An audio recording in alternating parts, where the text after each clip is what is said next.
Bon les amis, croyez en vos rêves, hein. C'est pas l'IA, c'est pas je ne sais quoi, c'est bien réel. C'est bien Jonathan, tout est carré. Le caméraman qui m'a filmé, il m'a dit ça fait 15 ans, il bosse ici. Il n'a jamais vu quelqu'un qui était affiché comme ça pendant plus de 5 minutes. Donc les amis, TF1, M6 et compagnie, venez aussi m'interviewer pour du bien. Arrêtez de m'interviewer pour du mal, ok? Quand vous faites les efforts, chaque jour sans exception, au final, tu as des récompenses comme ça. C'est des récompenses qui sont énormes. Moi, je remercie tout le monde, je remercie ma famille, je remercie mes amis, je remercie aussi les abonnés, je remercie aussi ma communauté. Parce qu'en vrai, c'est grâce à vous. Les amis, regardez où Monsieur Icom, Monsieur Jonathan Icom va être affiché ce soir. C'est tout bonnement incroyable, les gars. Regardez. Vous voyez ce panneau-là? Ce soir, c'est moi qui est dessus. Ce soir, c'est moi qui est dessus. Pendant plusieurs minutes, Jonathan Icom, la star de Times Square. C'est bon ou pas? Est-ce que c'est bon? Dites-moi si c'est bon. Donc là, je vais faire 2-3 déplacements et ensuite on se revoit ce soir exactement ici. Ça sera tout bonnement incroyable. Mais moi, j'arrive toujours pas à y croire. En vrai, avec tout ce que j'ai parcouru dans ma vie, tout ce que j'ai mis en place, etc. Être honoré de cette façon, en plus à New York, c'est tout bonnement incroyable. Donc on se donnera rendez-vous ce soir. Il ne faut surtout pas que je sois en retard. Et comme ça, on célèbre tout ça ensemble. Let's go! Les gars, il y a beaucoup de personnes qui me suivent aujourd'hui depuis des années ou depuis plusieurs mois. Et en fait, je voulais vous donner une clé de la réussite et ce qui me permet justement de pouvoir être aujourd'hui à New York affiché sur le billboard. Pour moi, les amis, il y a un des conseils justement qui était contraire à ce que je pensais avant, mais qui aujourd'hui a été vraiment un game changer pour moi et pour toutes les personnes que vous voyez réussir. C'est vraiment, en fait, n'ayez pas peur de parler de vos projets. Je sais qu'il y a beaucoup de personnes, même dans ma culture, par rapport à d'où je viens, on est très dans le fait de oui, il faut cacher ses projets, il ne faut pas forcément dire voilà, qu'est-ce qu'on va faire dans le futur parce que ça va peut-être te porter l'œil ou les gens vont te mettre un mauvais karma dans ça ou une mauvaise énergie. De base, moi, ce que je pensais justement quand je travaillais à ce bois et tout, je me disais que ouais, c'est grave si je parle de mes projets. Alors qu'au final, c'est tout le contraire. Aujourd'hui, par exemple, même sur YouTube, ce qui fonctionne bien, c'est de faire des build-in publics. C'est-à-dire, je dis en avance que voilà, je construis quelque chose en partant de zéro et ensuite je l'amène à 100 000, à 1 million. Je me souviens que la première fois où j'ai annoncé que je voulais dépasser la barre des 100 000 euros par mois sur YouTube, justement, c'est quand j'étais avec Loïc et on avait fait un vlog et on se disait, bon, c'est quoi tes objectifs en 2024, etc. Je disais que ouais, ok, à partir de 2024, il faut que je puisse faire plus de 100 000 euros par mois de profit. Et je l'ai dit sur YouTube avec une certaine conviction, mais voilà, je n'étais pas sûr que j'allais vraiment le faire. Et au final, un mois plus tard, j'ai réussi à le faire et en plus, toute l'année 2024, c'est ce que j'ai fait. Donc en fait, pour vous dire que en fait, n'ayez pas peur de parler de vos projets, n'ayez pas peur d'annoncer ça en avance parce que déjà, ça va vous mettre une pression positive du fait que tu dois atteindre cet objectif-là et en plus du fait que tu parles de tes projets, il y a aussi des personnes qui peuvent t'aider à accomplir ce projet-là. C'est-à-dire que moi, par exemple, à travers cette vidéo YouTube, il y a des personnes qui m'ont contacté, des professionnels et qui m'ont aidé justement à atteindre ces paliers-là. Mais le problème, c'est que si tu parles à personne, que je ne dis rien à personne, il n'y a personne qui peut t'aider, il n'y a personne qui peut comprendre tes problématiques. Et parfois, dans la vie, tu vas avoir des problèmes qui sont très faciles à résoudre. Mais comme tu veux parler à personne et tu ne veux pas partager aux gens tes projets, etc., il n'y a personne qui peut t'aider. Donc, c'est soit tu fais cavaler seul, tu parles de tes projets à personne, mais après, derrière, il y a des choses simples où les gens peuvent t'aider. Ou soit, n'hésite pas à parler de tes projets. C'est bon, oui, ça existe, c'est vrai, le karma, ça existe, porter l'œil, ça existe, etc. Mais en principe, en plus, tu es croyant, tu devais te dire que Dieu, il est plus fort que ça. Donc, moi, le problème, c'est pas ça. Donc, n'ayez pas peur de parler de vos projets, de dire qu'est-ce que vous faites. Et en plus, sur votre chemin, il y aura sûrement des gens pour vous aider. Moi, vraiment, c'est l'une des clés qui a été game changer pour moi. Et tous les gens que je connais qui sont successful, c'est des personnes qui annoncent leurs projets, qui disent que voilà, cette année, je vais faire tant. Cette année, je vais réaliser ça. Comme ça te met une vraie motivation et c'est comme ça que tu vas réussir. Donc, moi, depuis que j'ai mis ça en place en 2024, franchement, ça m'a été game changer. Moi, l'un des prochains projets que j'ai, c'est d'avoir par exemple 10 millions en fortune. 10 millions, ce sera peut-être pas cette année, mais l'année prochaine. Donc, je vais faire tout le nécessaire, je vais tout mettre en place pour pouvoir atteindre cet objectif-là. Si je l'atteins, c'est très bien. Et si je ne l'atteins pas, en tout cas, j'aurais mis tout ce qui était en mon pouvoir pour atteindre cet objectif-là. En tout cas, sur les 2 prochaines années, on va dire. Donc voilà, il ne faut pas avoir peur d'annoncer ses objectifs. Moi, je l'annonce très clairement. D'ici fin d'année ou l'année prochaine, pouvoir atteindre cet objectif financier-là, pour moi, c'est un objectif de vie presque. Et en plus, atteindre ça aussi jeune, avant la trentaine, c'est tout simplement incroyable. Donc voilà les amis, là on est en direct, on va aller à la Statue de la Liberté pour filmer un petit peu. On va faire en sorte de ne pas être en retard et ensuite on va filmer l'événement incroyable. Donc voilà, let's go. Bon les gars, on vient d'arriver, c'est exactement ici, on va prendre le bateau pour aller voir la Statue de la Liberté. Mais il faut que je vous dise quelque chose les gars, je me suis fait scammer, on vient de me scammer. En fait, j'étais à mon hôtel, juste à côté de Times Square et j'ai mis l'adresse pour arriver ici. Et juste que quand je suis arrivé ici, c'était pas exactement ici. Genre, il fallait marcher 5 à 10 minutes avant d'arriver exactement ici où il y a tous les bateaux. Et juste que dès que je suis descendu du taxi, il y a un Renoir, il vient me voir. Il me dit ouais, c'est ici pour les bateaux, tout ça. En fait, il m'a douillé. Au lieu de me passer un ticket pour acheter un bateau, parce que j'ai pas encore acheté de ticket vu que là je suis un peu dans l'urgence, et il m'achète un ticket pour faire le tour de la ville de New York. C'est-à-dire qu'au final, il m'emmène quelque part, je ne sais où, on prend le bus. Et après, je suis là en mode, mais attends, c'est là, c'est pas là. Et je commence à demander aux gens, ouais, je dois faire le tour de la Statue de la Liberté, c'est où? Il m'a dit, mais tu y étais juste avant. Donc voilà, il y a un Renoir qui m'a scammé, je vais à New York, tout ça, je vais passer sur le billboard de New York et je me fais scammer, je me fais douiller. Merci le Renoir et tu vois. Après, tu vois, c'est ça aussi des fois quand après les gens ils parlent et qu'ils disent des choses qui dépassent leurs pensées, après on s'étonne.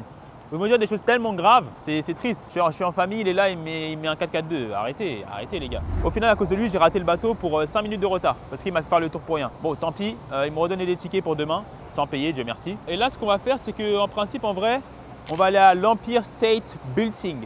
Empire State Building. Vous connaissez le son Hey New York, la meet way to be strange, we thought to be there. En fait, ce son-là, c'est ça. Ce son-là, c'est New York en fait. En fait, New York, c'est la première ville que j'ai connue en dehors en fait, de la France. C'est la première ville, tout le monde connaît New York. En fait, c'est incroyable. Et non seulement là, je vais à New York, et en plus de ça, je vais être affiché. C'est complètement incroyable. Bon, je vais prendre le taxi, comme ça on y va vite. On va aller à l'Empire State Building et ensuite je vais être affiché au Times Square. C'est du jamais vu en fait, c'est complètement historique. Ça dépasse l'entendement. Bon allez, on y va les gars. Bon là, on est au 86e étage. J'avoue là, c'est dehors par contre. Hein. Empire State Building. Et après, on a encore un étage au-dessus où c'est le 102e étage. Ah ouais, là les gars, là c'est un délire. En fait, ça va, c'est bien, ils ont bien sécurisé le truc. C'est-à-dire, t'as pas peur en fait. Là, t'es bien. Je suis désolé les gars, moi j'aime pas trop l'altitude, j'aime bien, mais hein. Oui, je disais être audacieux, mais hein. C'est vrai que là, tu me mets sans les protections, là, j'avoue. Non, franchement, il n'y a rien à dire. En fait, il y a des fois dans la vie, on peut parler, mais des fois, il n'y a rien à dire en fait. Il y a juste à regarder, à contempler et c'est tout. C'est magnifique. Je peux prendre des photos. Hein. Non, mais il n'y a rien à dire. Il n'y a rien à dire, les gars. Franchement, c'est magnifique. Puis je suis en famille. C'est à 1h30 à peu près avant que je sois affiché dans la plus grande ville business du monde, en fait, on peut dire. Il ne faut pas avoir peur des mots. Hein. Donc non, c'est incroyable. C'est juste que là, j'avoue, il fait un peu froid. Je ne vais pas vous mentir. Moi, je vous montre un peu ma tête, même si là, la vue, elle est magnifique. Je vous fais économiser une centaine de dollars en ne venant pas ici. Au moins, voilà, ceux qui viendront à New York, vous saurez comment ça se passe. Vous saurez à peu près les tarots, les prix et tout est carré. Donc non, c'est magnifique. Ouais, là, il y a H&M. Notre hôtel, il est juste à côté de H&M. C'est le Millésium, là. Donc non, c'est incroyable. Vraiment, c'est un conseil game changer que je peux donner aussi, c'est au niveau de l'expatriation. Aller dans des villes inspirantes qui vous donnent envie de travailler. Quand tu vas à Bali, tu ne vas pas là-bas pour travailler. Je suis allé cette année à Bali, c'était très bien. Voilà, pour les vacances, tu fais des photos Insta sur l'hôtel le plus connu. Je suis allé là-bas et on a tout fait. Mais en fait, tu ne veux pas travailler là-bas. Je ne sais même pas s'il y a même une personne qui fait 100 000 € par mois qui est à Bali. J'en connais pas. Ça, c'est en fait tous les endroits où c'est très calme, c'est très plage, c'est très environnement comme ça. Comment tu veux travailler dans ces endroits-là? Comment tu vas rencontrer des personnes inspirantes? Et pour vous dire, et pourquoi je dis ça, même à Bali, il y a un mec qui m'a dit le problème à Bali, c'est que j'arrive pas à faire du réseau de qualité. C'est un mec qui m'a dit ça, c'est un mec qui travaille dans un business de OnlyFans. Bon, après, aussi, vu son business, c'est un peu compliqué, entre guillemets. Mais c'était un anglophone qui m'a dit ça. Et même un anglophone, il me dit qu'à Bali, c'est compliqué. Mais quand tu vas aller à Dubaï, quand tu vas aller à New York, quand tu vas aller, je sais pas, à Miami, tu vas aller à Guangzhou, Shenzhen, même en Chine, il y a énormément, même à Hong Kong. Hong Kong, c'est plus cher que toutes les villes que tu peux connaître. Donc voilà, même Guangzhou, le loyer que je paye à Guangzhou, c'est même plus cher que ce que je paye à Dubaï. Et en fait, là, je suis obligé de rencontrer des personnes qui sont ultra inspirantes. C'est-à-dire que le choix de votre expatriation, oui, il y a la partie des taxes et des impôts parce que c'est aussi stratégique par rapport à votre business, mais il n'y a pas que ça, c'est aussi la qualité des personnes. Regarde dans quelle ville tu vas aller vivre, ça dépend aussi de la qualité des personnes et regarde aussi dans quel quartier parce que oui, tu peux habiter à Dubaï, mais Dubaï c'est large. Dubaï, il y en a, tu vas habiter, mais c'est dans des endroits, c'est bidon en fait. Et même la qualité des personnes, elle sera mauvaise. C'est-à-dire que moi, c'est pour ça que j'ai décidé d'aller à Guangzhou pour ça, parce que c'est une ville qui est extrêmement internationale.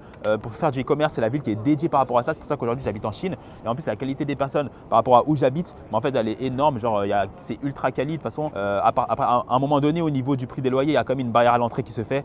Quand tu es dans les loyers à plus de 5 000, 6 000 € par mois, dans tous les cas, il y a une barrière à l'entrée qui se fait. Et là, tu as de plus en plus de personnes quali.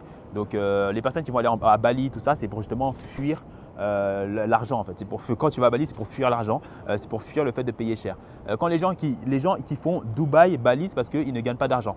Mais les gens qui font Dubaï, Chine, comme moi, ça ne veut pas dire qu'ils font plus d'argent. Au contraire, c'est parce qu'ils veulent faire encore plus. Dans tous les cas, je vais vous montrer mon appartement, il est complètement incroyable. Il est encore plus cher que ce que j'avais à Dubaï. Donc voilà, n'oubliez pas que c'est de la télécom. Hein. Là, moi, je sais pas qui. Donc en Chine, je vais faire des choses qui seront incroyables. C'est pour ça que c'est bien votre ville d'expatriation. J'ai fait 2 ans à Londres, c'était incroyable. Et vraiment aussi, ce que je vois par rapport à New York, c'est qu'en fait, New York, c'est abusé comment Londres, ils ont tout copié sur New York. Hein. Là, j'ai l'impression que je suis à Londres. Là, c'est la même chose en fait. J'étais à Canary Wharf, le quartier d'affaires, tout le monde connaît. J'ai l'impression que je suis là. Ceux qui sont déjà allés à Canary Wharf, on est d'accord ou pas? On dirait que c'est la même chose. Mais en fait, bien évidemment, c'est New York, c'est pas New York qui ont copié, hein, c'est Londres. Mais c'est la même chose. En fait, quand tu vas à Londres, c'est inspirant. Quand tu vas à Dubaï, c'est inspirant. Et quand tu vas, là, je suis à Guangzhou, c'est inspirant aussi. Mais n'allez pas à Bali, n'allez pas en Thaïlande, n'allez pas dans des villes juste pour ne pas payer cher. Ça sert à rien. Bon les amis, croyez en vos rêves. Hein. C'est pas l'IA, c'est pas je ne sais quoi, c'est bien réel. C'est bien Jonathan, tout est carré. Les gars, passez à l'action. Croyez en vos rêves, sachez que tout est possible et c'est comme ça que vous allez y arriver, ça va le faire, ok? Donc je compte sur vous et voilà, franchement c'est carré, je vous kiffe, on est ensemble, franchement c'est incroyable, c'est magnifique et vraiment j'aurais jamais cru être là, franchement c'est magnifique. Eh mais les gars, c'est tellement incroyable, franchement, dites-vous j'étais avec ma famille, avec ma mère, toute ma famille, franchement les gars ça n'a pas de prix. Vraiment, quand vous faites les efforts, chaque jour sans exception, au final, tu as des récompenses comme ça. C'est des récompenses qui sont énormes. New York, cette ville-là, elle est magnifique. En plus de ça, en famille. En plus de ça, affiché dans le Nasdaq. J'ai été affiché pendant plus de 5 minutes. Le caméraman qui m'a filmé, il m'a dit ça fait 15 ans, il bosse ici. Il n'a jamais vu quelqu'un qui était affiché comme ça pendant plus de 5 minutes. Je ne sais pas si vous réalisez, mais en fait, pour être affiché là, c'est plus de 15 000 $ pour être affiché là pendant 5 minutes. En fait, c'est énorme. Moi, je remercie tout le monde. Je remercie ma famille, je remercie mes amis. Je remercie aussi les abonnés. Je remercie aussi ma communauté. Parce qu'en vrai, c'est grâce à vous. Là, pour le coup, ça, c'est vraiment grâce à vous. Donc, vraiment là, merci les gars. Franchement, on est ensemble. Moi, depuis le début sur YouTube, j'ai toujours été comme ça. Je donne, on me redonne. Je donne, on me redonne. Et on continue comme ça. C'est ça la relation que j'ai avec ma communauté. Je vous donne, vous me redonnez. Je donne, on redonne. C'est comme ça qu'on avance. En tout cas, je vous remercie vraiment pour tout. Franchement, les gars, là, ce que j'ai vécu, c'est un sentiment mais indescriptible. Dis-toi, tu es avec ta mère à New York et on te voit affiché là. Quel serait ton sentiment? Quel serait ton sentiment à ma place? Mais c'est un sentiment complètement fou. Mais voilà, c'est exactement ce que je ressens actuellement, même si je vais quand même rester mesuré parce que voilà, je garde mon charisme en fait. Mais tout ça pour dire, c'est que les gars, passez à l'action, passez à l'action. En fait, si tu es affiché sur le billboard, ce sera que comme ça. Ce sera que en passant à l'action, qu'en persévérant. Tu ne peux pas être affiché là comme ça et à la volée. Il n'y aura pas ça. Il n'y aura pas de miracle si tu fais rien. Les miracles, ça vient pour les personnes qui agissent.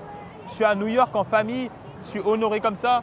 Franchement, ça n'a pas de prix. Pour moi, ça n'a pas de valeur en fait, là, ce que je viens de vivre. Franchement, je ne vais pas dire, bon, je veux dire, c'est l'une des plus grandes émotions que je vis dans le business. Parce qu'être affiché comme ça à New York, oh, New York, c'est New York. Genre, wow, c'est une dinguerie en fait.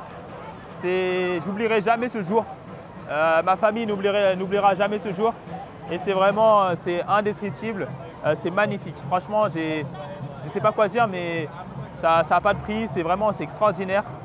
Et vraiment, la seule chose que je peux dire, les gars, c'est passer à l'action, persévérer. Si vous voulez accomplir tout ce que vous voulez dans la vie, les gars, ça passera par l'action, par le travail, par la persévérance, par les prières aussi. On oublie d'en parler, mais par les prières, par beaucoup de prières, par la persévérance, et ça va le faire. Mais non, c'est exceptionnel. Mais ouais, tout ça pour dire qu'en gros, pour être affiché ici, c'est extrêmement cher.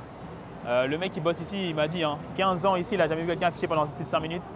Je remercie AutoDS, je remercie Lior the CEO, je remercie Sage, je remercie Dor, toute la team de AutoDS, vous gérez de fou, on est ensemble. Il y a des partenaires, ils ont essayé de me proposer. Ils m'ont fait comme au PSG. Ils m'ont dit, Jonathan, je ne sais pas combien tu es payé. Jonathan, je ne sais pas combien tes partenaires ils te donnent ou ça se passe comment avec eux, mais on te donne du x5, du x10. J'ai dit non, je ne veux pas parce que le CEO, je le connais, je le respecte. Dans le business, la dignité, l'honneur, c'est important et la fidélité aussi. Donc c'est pour ça que je suis avec eux et ça se passe extrêmement bien. Là, on va aller prendre un petit dîner. On va aller manger avec eux. Là, je dois les rejoindre. Mais en tout cas, ouais, c'est tout bonnement incroyable et j'ai même pas les mots. J'ai même pas les mots, je vais mettre ça sur Insta, ça va être incroyable. Mais en tout cas, pour vous dire que, en fait, en termes de social proof, passer sur le Nasdaq comme ça, en fait, c'est une social proof, mais qui est énorme. Encore plus au niveau francophone, où il y a personne, en fait. Je connais personne qui est un Français qui a été posté comme ça sur le Nasdaq. Je connais personne, aucun Français. Aux US, ça s'est fait. Mais en France, un Français là, ici là, j'ai jamais vu ça. Donc les amis, TF1, M6 et compagnie, venez aussi m'interviewer pour du bien. Arrêtez de m'interviewer pour du mal, ok? Venez m'interviewer pour du bien. Je suis un mec, un Français, j'habite en Chine, j'ai un clagé Patek et je suis filmé ici dans le Nasdaq. Ça mérite des interviews positives. Non, des interviews pour dire ouais. Non, j'oublierai jamais. Hein. Franchement, là. En fait, c'est pas tout le monde qui met des publicités ici, hein, parce que sinon, toute la journée, c'est ça. Hein. Je vous promets, les gars, toute la journée, c'est ça. En plus, il y a une meuf, ça m'a fait trop rire parce que là, j'étais dessus et tout, je suis en train de prendre des photos en urgence. Et après, il y a une meuf, elle me dit ouais, c'est toi qui es là? Je dis oui, c'est moi. Tu crois que c'est qui? Tu vois très bien que c'est moi. Après, ça voulait me parler un peu, mais oh, c'était 5 minutes, il n'y a pas le temps. C'est pas le moment de parler. Si tu veux me parler, tu as bien vu, il y a écrit Jonathan Ecom. Tu as écrit Jonathan Ecom, là, je vais aller voir c'est qui va m'envoyer des DM et tout. Oh, New York, les gars. Spider-Man. Yeah, New York. New York. Spider New York. Amazing outfits. Regardez, les gars, regarde, tu vois. Est-ce que vous avez ça en France? En France, il n'y a pas ça. C'est incroyable.